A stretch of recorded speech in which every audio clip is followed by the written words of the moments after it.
Le projet Eau des Villes, Eau des Champs est un projet donc porté par la communauté d'agglomération Arles-Cros-Camargue-Montagnette qui est issu du GI2E au top. L'objectif du projet Eau des Villes, Eau des Champs, c'est principalement donc de rassembler les citoyens autour de ces questions de l'eau sur la nappe de la Cros et sur le périmètre donc du canal de l'Aza de la Haute-Cros. Expérimenter des modalités de réflexion autour de la gestion de l'eau avec des citoyens. Arriver à concrétiser sur des actions à mettre en œuvre sur le territoire et porter donc un projet par des élus locaux sur le périmètre donc de la CCM.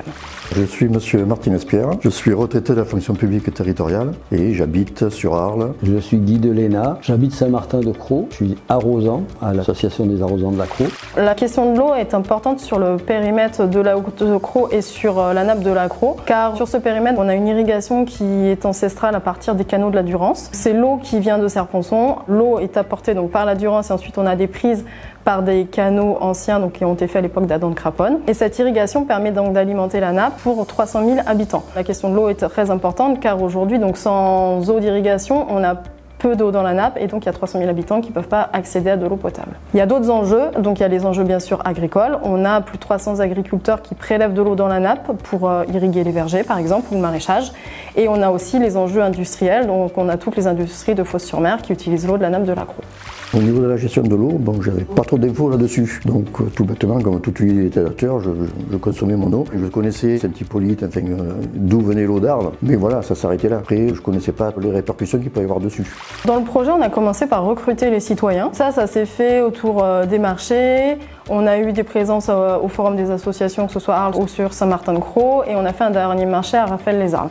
Donc on a à peu près recruté 70 personnes lors de tous ces événements. Il y avait les journées des associations sur Arles en septembre 2023. J'ai eu connaissance du projet lors de la Fiesta Sauce, c'est la réunion des associations de Saint-Martin. Ensuite, donc on les a tous invités à une première réunion de lancement en novembre 2023 pour vraiment leur expliquer les grandes étapes du projet. Suite à cette réunion de novembre, on a proposé 2 randos. Donc la première était plus basée sur l'eau potable et la deuxième, c'était pour expliquer les enjeux de la nappe jusqu'à la Durance.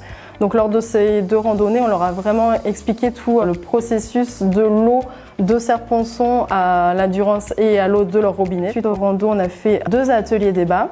Lors de ces ateliers débat, on leur a demandé de réfléchir à des actions. Nous, après, avec ces actions, il en est ressorti 70. Donc, on a priorisé les actions pour pouvoir ensuite faire des ateliers spécifiques sur les actions. Donc, il y a eu aujourd'hui 4 demi-journées qui sont sur des actions bien précises sur lesquelles on les a fait travailler pour arriver à des fiches actions.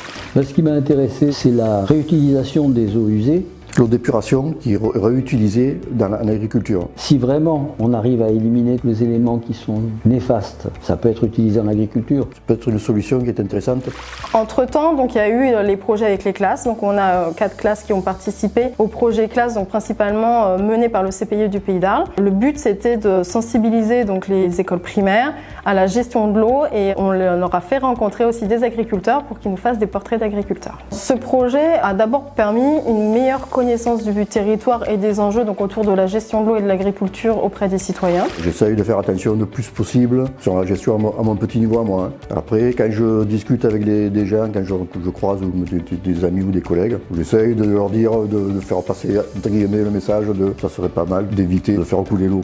Lors d'un voyage au Sénégal, il y a une trentaine d'années de ça, j'avais vu des enfants qui allaient chercher l'eau à une grande distance avec des récipients et qui allaient chercher l'eau à un puits parce que ils avaient besoin de l'eau pour la cuisine et pour le reste. Et ça m'avait fait toucher du doigt que quand même nous étions privilégiés parce que nous, il suffit de tourner un robinet. Donc il faut le tourner pour l'ouvrir mais il faut le tourner pour le fermer aussi.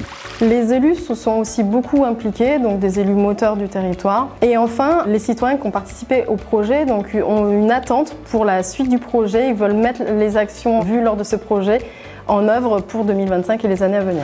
Pour l'eau, oui, volontiers, je continuerai pour faire avancer le projet, ne serait-ce que pour... Là, c'est 1 an, il va y avoir un résultat, et à partir de là, engendrer derrière ce que ça va faire. Je continuerai à mener mon combat pour défendre notre arrosage et pour défendre le stockage de l'eau qui est, à mon sens, très très important. 3 mots pour résumer tout le projet. Ambitieux, apprentissage et investissement. L'eau, c'est la vie.